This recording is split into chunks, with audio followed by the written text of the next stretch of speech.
Hello, hello, hello, my friends. How are all of you doing today? Again, on a fine Tuesday evening. I'm so happy, guys. I'm so happy. The weather has been amazing. Everything's starting to turn up.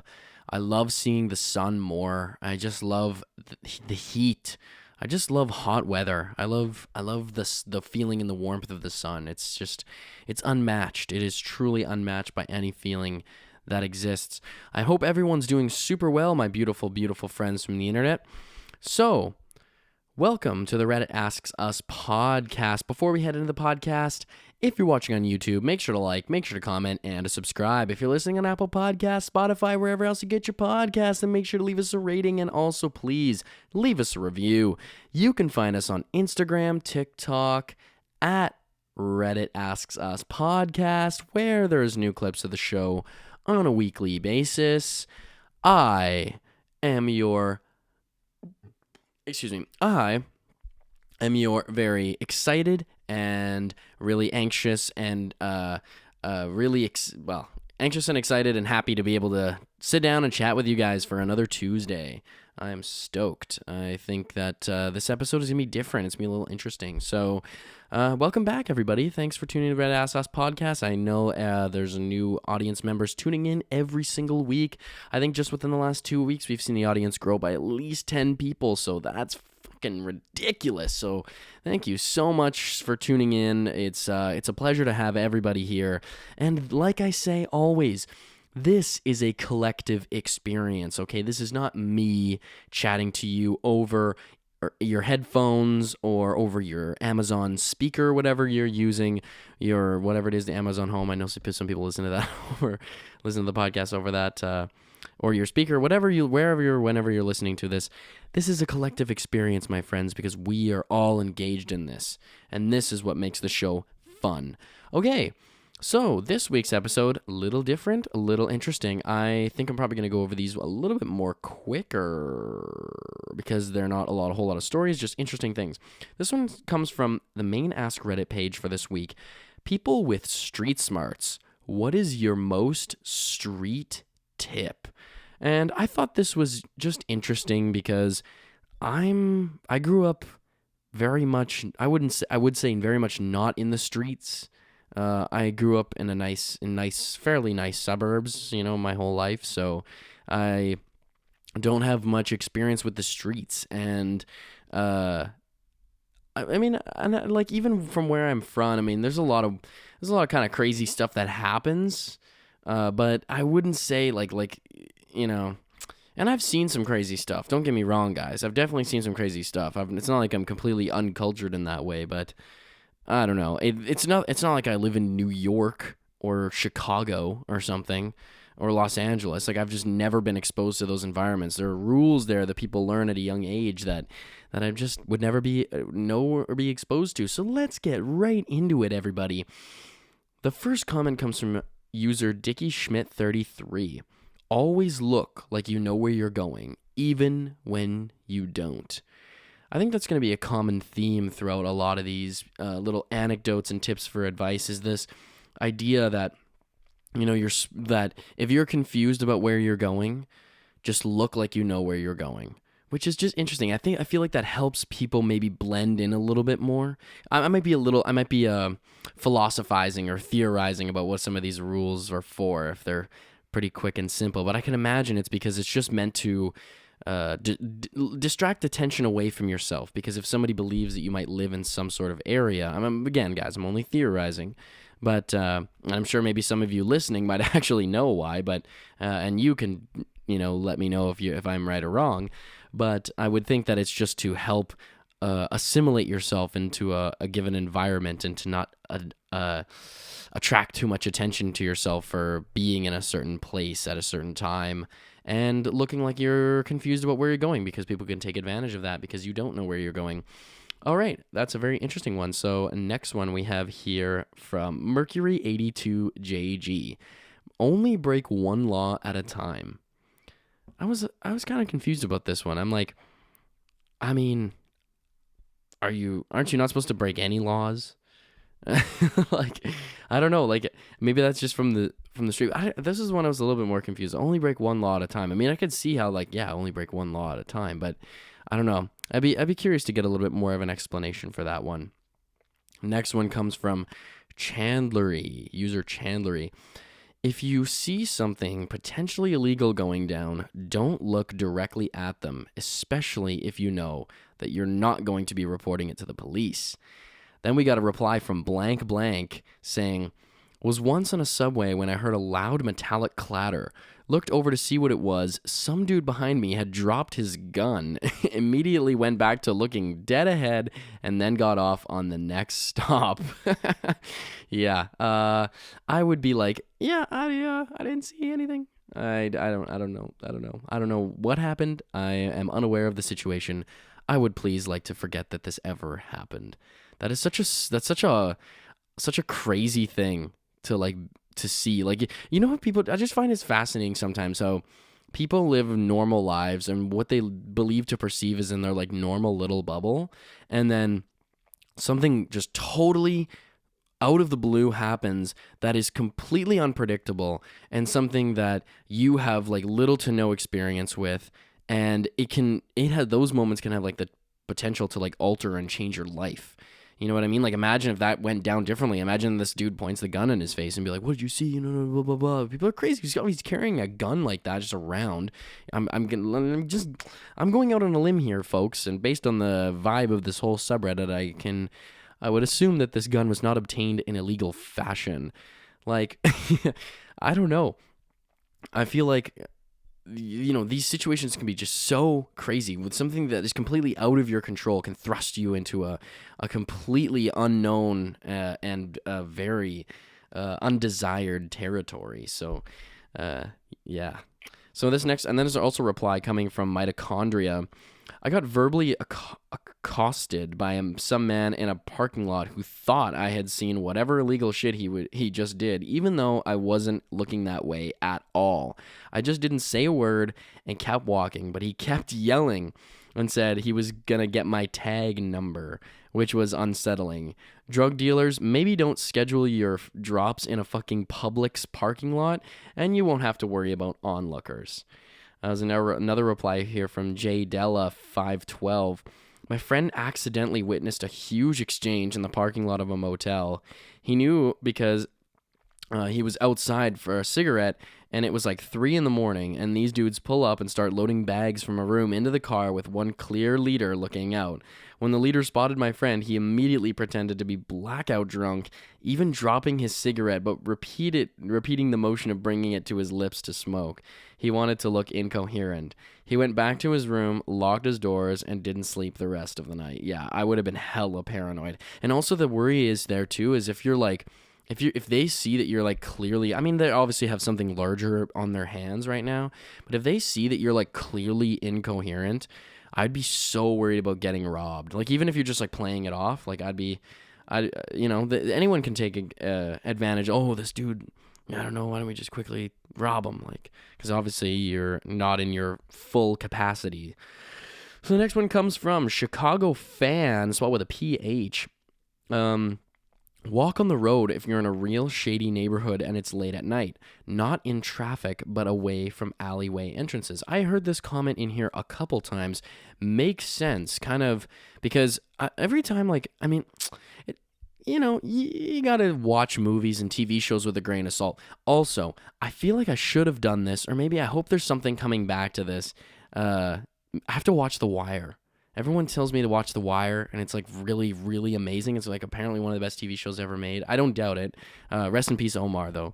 But he was in an episode Community. But anyways, I feel like a lot of these street tips would maybe make a little bit more sense to me if I watched The Wire, because I mean, like, you gotta take television with a grain of salt, but I mean, according to what people say, is a lot of that show is very realistic to how it is in real life, and there's some movies and TV shows where they have little scenes like this, where it's like, maybe the whole story of what the movie's about isn't entirely accurate, but there's like little scenes here and there about, how you're not supposed to like walk on the sidewalk, and because people can jump out at you really quickly from like a dark alleyway or something like that. Which, Makes total sense. All right, next one comes from user Bonnie J. Fox. Security guards, doormen, food cart operators, and blue-collar workers in general are well-versed about location of the nearest restrooms. That's interesting. I don't know. That's like a street tip. I don't think that's like a hood tip. Like, I don't know. I don't think of that's like a, you know, I mean, maybe. But also, I'm pretty sure somebody commented and said that these people, security guards, doormen, food cart operators, blue-collar workers, also know where a lot of, like, exits are for things, just based on, like, what they have to know for their jobs, which makes sense. But yeah, that seems just like a good street tip, man. If you just want to know where a nearest restroom is, try looking for your local security guard, doorman, food cart operator, or blue-collar worker, and you might be able to find the bathroom and not have an accident in your pants, which would be ideal. All right, next one comes from OBX Tall Dude. If an attractive woman asks for directions, look for her partner behind you or going into your car to take what they can grab. Typical vacation area scam. Interesting. Reply from Bad Poetry Abounds. Walking in Vegas one night, I had not one, but two, my car won't start.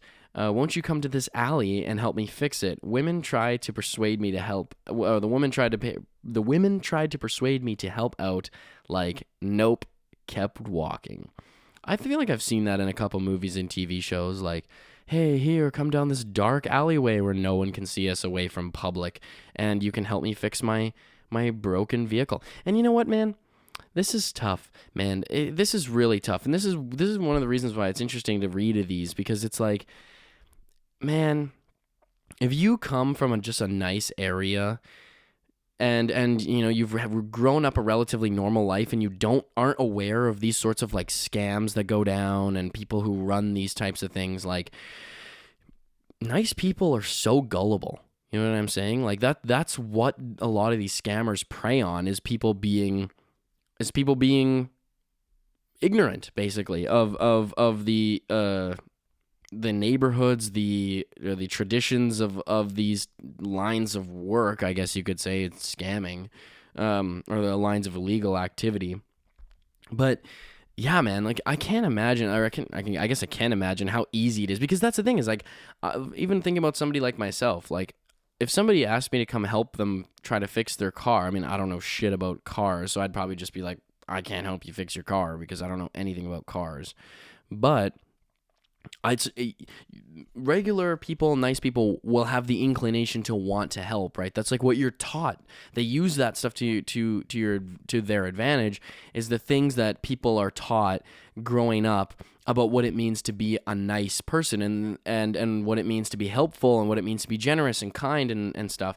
And then a lot of scammers and criminals will use those traits and manipulate you to get what they want, because it just frustrates me. You know what I mean? It's just like sad that that's the way that our world has to work, man. Like, that we have to be scamming people and not promoting positivity and promoting, you know, actually good values. But you know what? That's a larger conversation. Anyways, next one comes from user Skate Pie. You can get into a lot of places by holding a pizza. And then a reply here from Lo-Fi Ski, which is OP. And ladders. This was like the only reason why I like marked off this one is because there's like a David Dobrik video, like on Instagram, and I think it was on YouTube too. And it was like him and his friends, and they just like walked. I guess probably, I don't think David partook, because people would probably recognize him, but it was a couple of his buddies, and they would just videotape them walking into random places with a ladder, and they literally got in everywhere. Movie theaters, like events, hotels, like literally anywhere. You could get in anywhere as long as you're carrying a ladder. People just like, and it's so funny. They got like a couple nods too, and everyone's just like, yep, yeah, have fun. Make sure you gotta get that work, elevators and all that stuff. And it's funny because they were dressed so casually too. They weren't even dressed like workers. They were dressed in like shorts and t-shirts, like just literally a ladder. Because people don't notice that stuff, right? People just notice the ladder, and it's like, it's another like social custom, right? It's another social sort of thing that we're conditioned to believe, is that if they have a ladder, and they must be some sort of worker of some kind who would use the ladder, but I guess you can use a ladder to get in pretty well anywhere you want. Next one comes from Sinhor Sus. When you stop your car, always make sure you have enough room in front of you for an escape route. It's impossible sometimes, but do the best you can. Then we have another reply here from Magistrate 101. And don't be afraid to run them over if they're trying to kill or kidnap you. I feel like this is one that I saw a lot in... I've seen a lot in videos on Instagram about like the Mexican cartels and stuff, and how, there's certain like ways that you're supposed to drive. Like there's a couple videos, because like cars that you would just, from what I heard, is like the cartel will just like drive, or people in the cartel, whatever, will like drive regular vehicles around, like just as if they were in regular traffic, and then when somebody is driving solo, like just a random person is like driving solo next to them, beside them, they like will call their friends or whatever, or their fellow members, and they'll like pull up on them and like be like, oh, I'm here, there's this one solo car, there's nobody else around, and then they'll just pull up on this person, rob the shit out of them, and take everything they have, and potentially even kill them. So I definitely know, I've seen that one. I don't like know that one, but I've seen that one on Instagram. Next one comes from Presence Electric 69. If someone starts to loudly state that they've lost their wallet or phone, don't obviously or immediately go to check on yours in your bag or pocket. It's a common pickpocket technique to get people to show the pickpockets where their stuff is. Very interesting. I've never been pickpocketed before. I don't know anybody who's ever been pickpocketed before, but that's very smart, because of course, even if you just ask somebody, like, even if it's like, oh, I've lost my wallet, I've lost my phone. People's natural reaction is to like bring out their phones, to, start using flashlights and stuff. And it's like, then it gives them an immediate clue as to where you put your devices and stuff, or your wallet or whatever. Next one, we have a reply here from Site WTF Man, or Sci WTF Man. If someone asks you for help, like my car won't start or really anything, don't help them, but offer to call someone for them. My dad's told me this, actually. I learned this about 10 years ago. I had to do a thing in the bad side of town once a week early in the morning. I would get there about 5 a.m. They opened at 6, but I wanted to get in and get out and leave. There were a few other regulars at that time for the same reason. One I befriended was a lady named Kim. We were both there one morning. A couple of guys pulled up in a car about 100 meters. I don't know, 100, or what is that? 100 yards? Sorry. And they got out, lifted the hood, made some noise, called us over to help them, and they were having car troubles. Kim told me to stay where I was. I shrugged and said, okay. She walks over. They talk for a few minutes. They drive off. She comes back. Kim says, they didn't have car trouble. They were going to rob us. I said, seriously? No shit. Why did they drive off then? Kim says, I showed them the gun in my hand. And then she showed me the gun in her hand. I said, oh, okay. Yeah, that's wild, man. That is wild. I could have never imagined like having to like carry a firearm with me on like all the time in order to like protect myself. Like that's just like, man, like that paranoia, dude. Like I just don't fuck with it, man. That energy is just, it's just negative energy. Paranoia to me just screams negativity. So the next one comes from sorta_rad. Lock your doors as soon as you're in a car. And we have a reply from ninjamin_king. Had a friend who got into this habit. She hopped in her car one day, and there was about a 0.5 second difference between the lock activating and a random guy yanking at the passenger side with a knife. Stay safe out there. That's wild, man. That's wild. I guess like that's if you are gonna rob somebody that way or take somebody's stuff, that's the time to do it, man. Because you're in a compact space. There's nowhere for you to go. You basically one-on-one with this person, and then they kind of got you at their mercy, especially if they have like some sort of weapon on you. Sorry, folks, I'm a little tired today. So next one comes from Landminen. Always put something between yourself and the ground, even if it's just a piece of cardboard, especially on asphalt. It absorbs heat and it will feel like it's sucking the life out of you. Then we have another reply from Can Opener in a Can. That's a very street tip, quote unquote street. Yeah, that one's actually literally a street tip, like literally on the street. If you are having to sleep on the street. Have any of you guys ever had to sleep on the street before?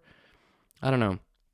I feel like my dad has some story about how he had to like sleep on a street or something like that. I have no idea, but I mean, he's gotten himself into some very weird situations before. Nothing that's ever like, at least not that I'm aware of, been extremely life-threatening. But he just is he can be an odd guy at points, and sometimes he'll just do weird stuff like that.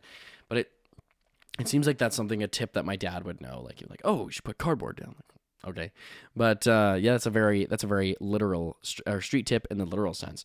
So we have a next one coming from Vicious Attacker 8652. This person's looking a little sus in the chat. Vicious Attacker 8652. You're giving out street tips? I'd be careful. And this one got 6 awards too. 15.6k upvotes. Wow, someone's sussy baka. You didn't see shit. This next one comes from it's a reply for the comment. Spiciest meme lord. This is so true. Local arcade/bowling alley. I walked in on these 2 huge dudes doing blow. Made eye contact with one of them. Looked up as I came into the bathroom. Got challenged and said I didn't see anything and went away to wash my hands. As I leave, they offer me some for being cool. I don't want to fuck with coke, so I said I'm all good. Dried my hands and left the room. Yep, that's probably the best thing. Just be an NPC. I feel like the best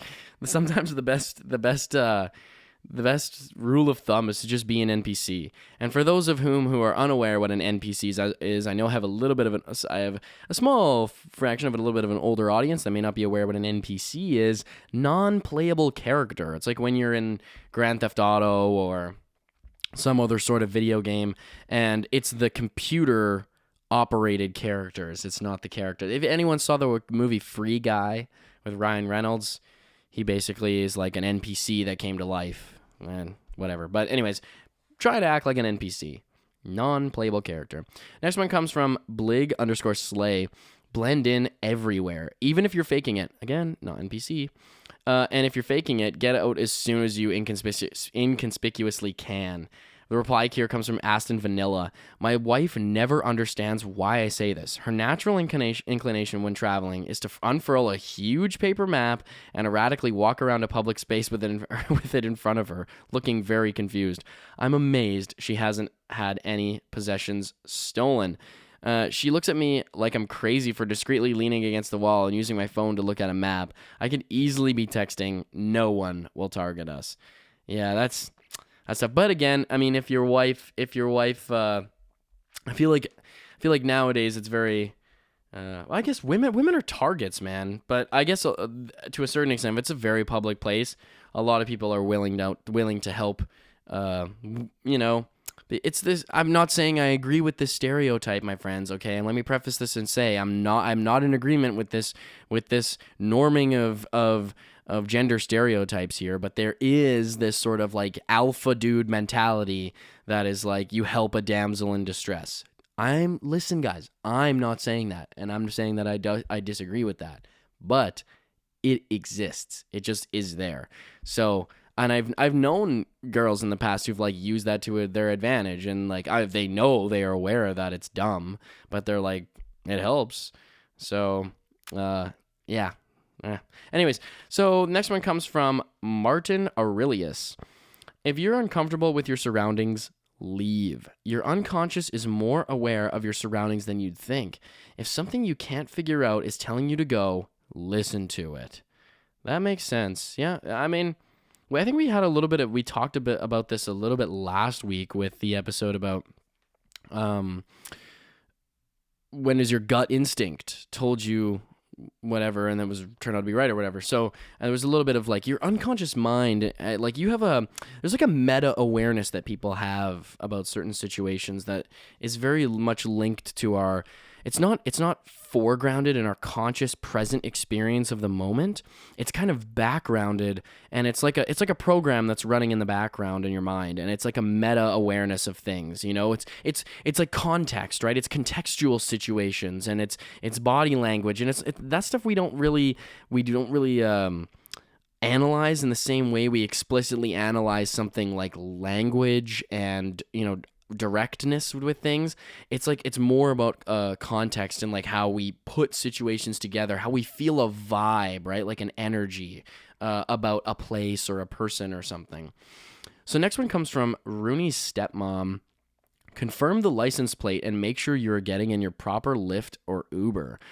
We have a reply from Swanee McSwan. When my wife and I were in South Africa, we took a lot of Ubers. We always confirmed the plate number, and instead of getting in, I would ask, who are you here to get? There have been too many cases of people getting into the wrong car and getting robbed, raped, or murdered, sometimes all three. We never had any issues. Additional tip, I was told, if 2 people are in the vehicle, it's most definitely not your Uber. And if it's followed closely by a car with more than 2 people, it is also most definitely not your Uber. This was an interesting one because I don't have a direct experience with this, but my dad again, I don't know why he has all this weird knowledge, or I guess all this quote unquote street knowledge, but he when we were in Mexico, I remember we landed at the airport and my dad was very explicit about like not talking to taxi drivers outside the airport because they will just be like they'll hold up fake signs and they'll lure you into a taxi and they'll be like, yeah, follow me. I know we're going hotel. Yeah, I'm with the hotel, blah, blah, blah, blah, blah. And if you're very innocent and ignorant of the situation, they'll like lure you back to their taxi or whatever. And then they'll rob the shit out of you. So, it's not like I've had experience with this one, but I know of the experience of something like that happening because it's just, yeah, that's just the way it goes, man. That's some of the things you got to be aware of. So next one comes from Heavy Metal Sasquatch. That's an awesome. I love some of these usernames, man. Listen always and speak only when you need to. People don't know when to shut up. I feel like that's also very true. It reminds me of like Better Call Saul because at least he kind of like is talking about stuff that like matters to criminals. He's like, I can help you get off and all this stuff because he's like an actual lawyer, but they always call him like the talker, and like he's like in most situations that's probably bad for you. This next one comes from Illini02. If you are in public transportation and people are exhibiting antisocial behavior, smoking, playing music on their speakers, don't say anything. These people know what they are doing and are most likely looking for a fight. They also likely have very little to lose. Ignore it, and if it bothers you enough, get off or move at the next stop. Reply from KRE0. Yep, these people go out looking to start problems by acting like dicks, then retaliating when somebody has the gall to call them out on their shit. I've seen it happen many times. This sounds like a very New York thing. I don't know why. I feel like this just sounds like something that would happen in New York. Like people, because I mean, there's really not a whole lot of places in Canada that there's like a subway in the same sense that there's like a quote unquote subway in New York. Like Toronto has got the GO train and the whatever it's called, the other little train that's in town. But it's not quite the same as like a subway and subway stations and stuff like that. But I don't know. This it definitely just feels like it's very New Yorky vibe to it. Anyways, so this next one comes from economy_position 3069. Well, if you're traveling, never randomly stop on the sidewalk to consult a map or appear visibly lost. Duck into a coffee shop or something to orient yourself. This was kind of another repetition of the other one, but that was interesting too. Is ducking into a coffee shop is a good piece of advice, or trying to go into a small business because those areas will probably most likely be safe. So next one comes from just browsing 987654. If you're in a bad neighborhood, for the love of God, stay in well-lit areas. The shortcut through the alley will cost you more than the time it saves. It may just cost you your life. And that's true. So, and that's facts. Next one comes from Tangy_cheese. Never show your watch, wallet, or phone in areas known for pickpockets. Also, don't touch your pockets if you see warning signs, because a good thief will be watching to see which pockets you put your valuables in. And when approached by somebody on the street, be mindful of who else is watching and what is behind you. Try and keep everything in front of you, and don't be afraid to shout and swear at them to get attention. If someone puts a gun or knife in your face, don't be a hero. And then a reply comes from Rock, Flag, and Eagle Gold. Interesting. Sometimes these names are so personal to people, like people's usernames, and it's like a meta thing. So like I'm trying to like guess what that means to them. To piggyback on safe environments, every other minute, give a quick glance around. Occasionally look behind you real good. I grew up in a rough area and had friends get robbed and pistol whipped when I was younger, so I always developed this technique. Other good ones for rough areas. Say what's up first. I was in Harlem on the train platform about 1 a.m. and a group was coming down messing with every person they came by. I gave a wave early, what's up, and a head nod. Not a head nod down, a head nod up. And I just got back, sup, and stares as they rolled on by. I use this when passing bus stops, etc. too. Looks like you're the one to avoid, LOL. Also, for anywhere in the U.S., if you're somewhere and there are lots of women and children, you're probably in a safe environment. But if you find yourself on a street alone or in the same environment as before and it's later and most of the women and children have left, it's time to leave. My street has a bike rally every year and it's very family-oriented during the day, but at night it's not. And for over 20 years, someone has gotten shot or stabbed at that event, always at night when it's 90% dudes. Yeah, that would definitely make sense. Bike rallies, man, that stuff can get wild. My dad's got a friend who's a little bit of a biker, and he's got some wild stories about bikers, and you know, the biker people, man, those are people you do not want to mess with, man. Bikers are fucking scary, dude. There's a lot of bikers, like the Hells Angels always roll through like Canada. They're always in Ontario, Quebec. You know, they come out west to Manitoba and Saskatchewan and Alberta and BC because a lot of times just there's so much. They drive on those big highways, right? The Trans-Canada Highway, and they'll just drive in big convoys out there. Fucking, whew. I think there's a couple times I think that I've been driving to Manitoba with my dad, and my dad's been like, "Oh yeah, there's just some Hells Angels motorcycles," and I'm like, "Oh geez." So next one comes from BSpark73. If you're involved in a confrontation, pay attention to the hands. 2 things. If they reach into their pockets and or under their shirt, you're most likely going to be hit with something, stabbed, or shot. If they're tucking their hands by their hamstring or clenching their fist while looking you up and down, you're about to get punched. Run or take the fight to them because if either one of these things are happening, you're already the underdog.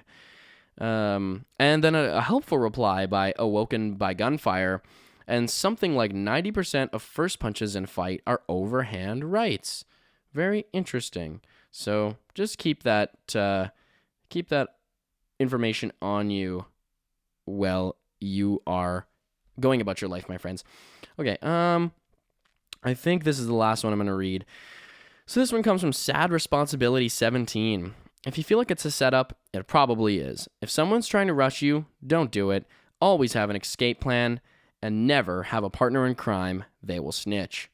The reply comes from Montezuma's Revenge. I met this girl at the bar 10 years ago, and we hit it off chatting for an hour or so. It was getting late, so I told her I was taking off, but would be interested in seeing her sometime. Instead of seeing her sometime, she decided to come home with me that night. We drove the whole half mile to my apartment downtown and parked on the street. As I get out of the car, she does not want to get out and is literally stalling while texting someone. I wait for a minute or two and ask if she's texting her mom or her friends that she's all right and where she's going. She says no and continues to text. I asked if she's coming up, and she's like, yeah, in a few minutes. The whole situation seemed shady. She would not give me any information and kept asking me to wait to sit with her in the car and wait there. I told her she could come up or we could just go out or something on another night if she didn't feel comfortable coming up right now. And nothing. After a few minutes of this, something told me to just leave, and I did. I went upstairs to my apartment, which happened to be overlooking where she parked.